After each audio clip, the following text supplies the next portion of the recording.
Imagine, just for a second, escaping the daily grind, ditching the 9 to 5. Living anywhere you want. Exactly. Right now, not, waiting decades for retirement.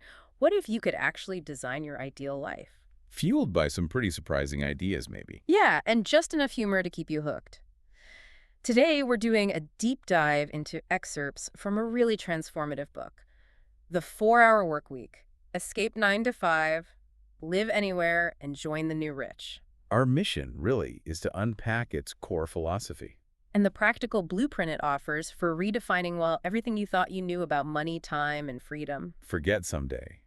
This is about living that dream life now. Not after decades of grinding. We want to show you how its unconventional wisdom might just reshape your own path. That's absolutely right. We're drawing directly from the pages of this book, which it really challenges a lot of commonly held beliefs about how we're supposed to live and work. It really does. It basically suggests that the common sense rules of the quote-unquote real world, they're often just fragile collections of, well, socially reinforced illusions. And it's a pretty radical proposition. You're going to hear about how the author, Tim Ferriss, claims he went from working, 14-hour days for $40,000 a year? Right. To a 4-hour work week earning $40,000 a month. Which sounds unbelievable at first glance. It does. And this new rich mindset isn't just for entrepreneurs, apparently. We're going to explore everything from these unexpected ways to redefine success to how to manage your email with a simple auto response. And even some wilder sounding stuff like making friends with a narwhal while closing deals. It's a metaphor, obviously, but it captures the unconventional spirit. It definitely does. Okay, let's unpack this. The core idea here is the new rich. It's described as this growing subculture that's abandoned what the book calls the deferred life plan. Slaving away just to save for retirement way down the line. For the work now, live later model. Exactly. Instead, these new rich, they've mastered new currencies, time and mobility, and they use them to create luxury lifestyles right now. And the author uses himself as an example, right? Racing motorcycles in Europe, skiing in the Andes. Dancing tango in Buenos Aires, all without being a multimillionaire. He explicitly says he doesn't even care to be one. If we zoom out a bit, this fundamentally challenges the very notion of what rich truly means, doesn't it? It absolutely does. What really stands out is the distinction the book makes. People don't necessarily want to be millionaires, like have the actual $1 million. Okay. They want to experience what they believe only millions can buy. The ski chalets, the exotic travel, the freedom. I see. So it's about the lifestyle access. Precisely. The book offers a blueprint for how to get that millionaire lifestyle without first needing the $1 million in the bank. It's about the experiences, not just the number. And here's where it gets really provocative, I think. It introduces this thing called the freedom multiplier, arguing that money's practical value depends entirely on the W's. What, when, where, and with whom you control things in your life. Okay, break that down. Well, he gives this striking example.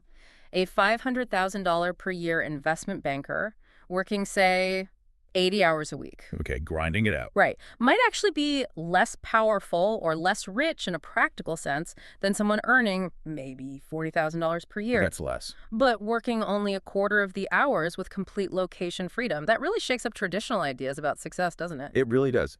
So the natural question becomes, how is that even possible? How does that math work? Yeah. It boils down to relative income versus absolute income. Absolute income is just the raw number. Jane makes $100K, John makes 50K, Jane has double the absolute income. Simple. Okay. But relative income considers both the dollars and the time spent earning it.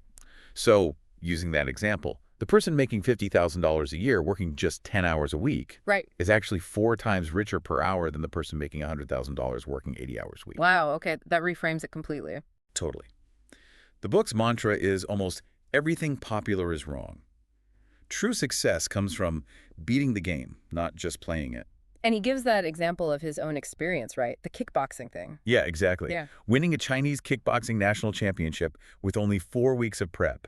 Not because he was the best fighter, technically. True then. By cleverly exploiting the rules. Things like weight manipulation, understanding the scoring system better than others. He wasn't the strongest, but he was the smartest about the system. So what does this all mean for you listening? It means challenging these deeply ingrained assumptions we have about earning and living. And thinking about wealth in a completely different way. Seeing work not just as a cage, maybe, but as a potential lever. Yeah, a tool. So to achieve this lifestyle, the book outlines a practical 4-step acronym, DEAL. Right. DEAL. It starts with D for definition, which basically means turning misguided common sense upside down. Like that idea you mentioned, that you have to work 40 years before you can enjoy life? Exactly. It's about understanding the new rules of this game of lifestyle design, really resetting your mental framework first. What's interesting here is how this step focuses on replacing those self-defeating assumptions. Yeah. And it introduces concepts like eustress. Eustress. Yeah, that positive, motivating stress you feel when you're tackling an exciting challenge, not the crippling anxiety kind. Ah, okay. Good stress. Right. And that new mindset then leads directly into E for elimination, which is surprisingly ruthless in its approach to cutting out the unnecessary. Okay, this is where the real time saving begins, and I think this section might make some people uncomfortable. Probably. The book aims for a, 100% to 500% increase in personal productivity, not by doing more, but by cutting out what doesn't actually matter. It tells you to pretty much forget traditional time management. Yeah. Instead, apply principles we might know, like the 80-20 principle, Pareto's law, and Parkinson's law, but in really rigorous ways. How does the book suggest we actually leverage those to cut stuff out? Well, the 80-20 principle, the idea that 80% of your results come from 20% of your efforts. Right, we've heard that. We've heard it, but the author applied it literally. He looked at his business, realized like 95% of his problems and complaints came from a small group of unproductive customers who only made up maybe 10% of the profit. So what did he do? He fired them, just stopped serving them. And he claims his happiness and efficiency skyrocketed. Wow, okay. That takes guts. It does. Then there's Parkinson's law. Tasks expand to fill the time available. Give yourself 2 weeks for a 2-hour task. It'll take 2 weeks. We've all been there. Totally. So, to counter this, the book suggests really strict rules, like no more than 2 mission-critical items to complete each day. Avoid multitasking like the plague. Set impossibly short deadlines for things. Impossibly short. Yeah. Force yourself. It even suggests things like leaving work strictly at 4 p.m., or maybe taking Mondays and Fridays off specifically to create time pressure and force focus during work hours. So if I'm getting this right, it's like if I give myself 2 hours to write an email, it'll take 2 hours. But if I only give myself 15 minutes... Miraculously, it often gets done in 15 minutes. It's about recognizing that, and this is a direct quote, I think, doing something unimportant well does not make it important. That's a good one. Yeah. What you do is infinitely more important than how you do it. That's another key phrase. Exactly. And a huge part of elimination, which you might find liberating, is the low information diet. Ah, yes. Tell us about that. The book calls it developing selective ignorance, basically actively ignoring irrelevant or unactionable information. So stop doom scrolling. Pretty much. The author says he personally reads maybe only front-page headlines, a max of 4 hours of industry mags a month.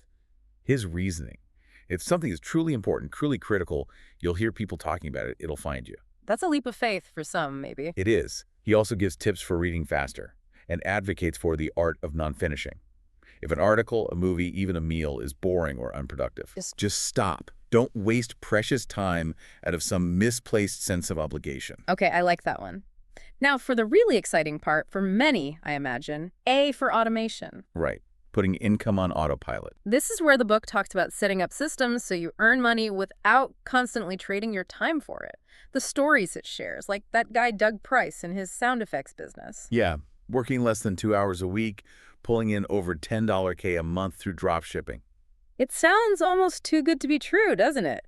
How does the book suggest we actually set up these kinds of systems? Well, a key principle is to fill demand rather than try to create it from scratch. Meaning, find an existing group of people, a niche market, that has a specific problem or frustration first, then develop a simple product for them. market first, product second. Exactly. Find those niches where you can be a big fish in a small pond. Advertising is cheaper, less competition. And the product itself. It should have a single, clear benefit. Ideally cost between $50 and $200. That range hits a sweet spot for profit margins and tends to attract lower maintenance customers, apparently. Interesting. And it should be fully explainable in an online FAQ to minimize customer service time. The book really highlights the advantage of information products. Like ebooks, courses. Yeah, how-to guides, video courses, simple PDFs.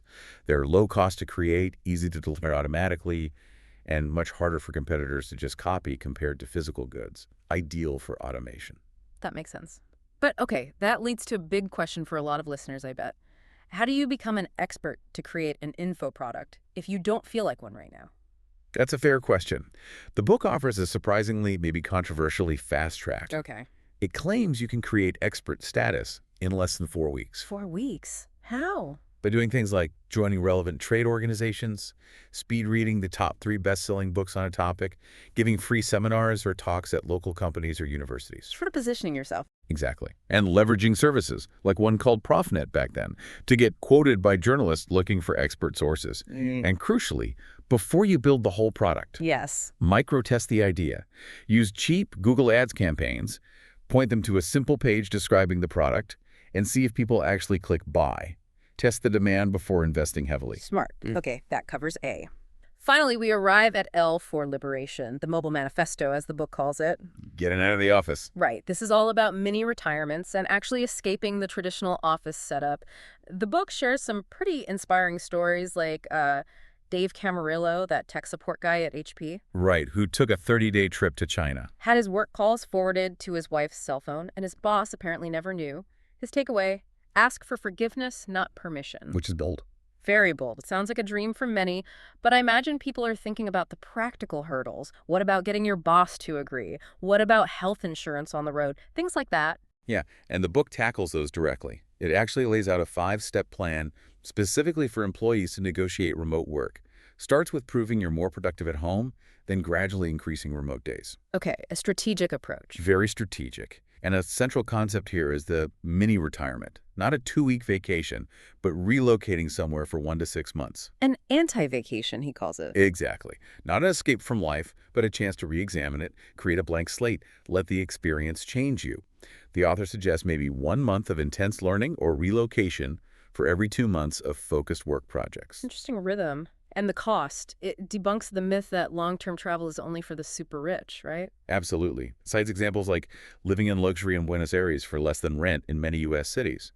It addresses those common fears: kids, health, safety, often framing them as manageable obstacles or sometimes just, well, excuses we use to avoid taking action. Excuses. And for those who feel their job is just, beyond saving.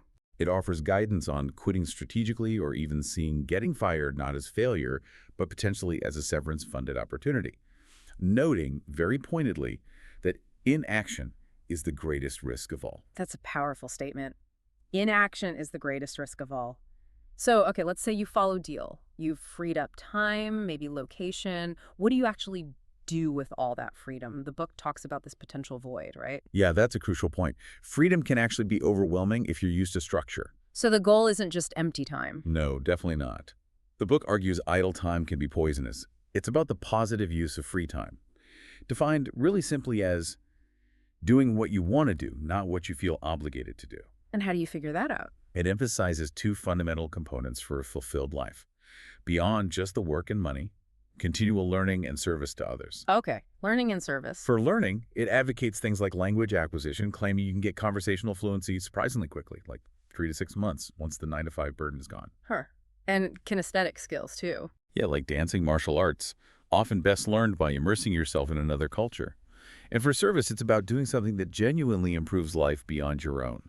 Direct action, creative work, mentoring, whatever resonates. It's a surprisingly holistic view, really, not just about escaping work. Not at all. It's about building a better life. But if you are feeling overwhelmed by all this choice, or you're just stuck on where to even start, what does the book suggest then?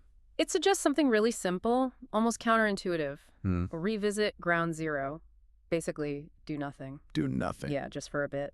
It suggests maybe attending a short silence retreat like Vipassana to kind of recalibrate your internal clock, quiet the mental noise. Okay, a reset. A reset. From there, maybe make some small anonymous donations to causes you care about. Then try combining those learning mini retirements with some local volunteering where you land. And journaling is key. Write down self-criticisms, doubts, fears. Getting them on paper often shrinks them down. That makes sense. What's also really useful, I think, is the candid discussion of the top 13 new rich mistakes. The pitfalls. Exactly.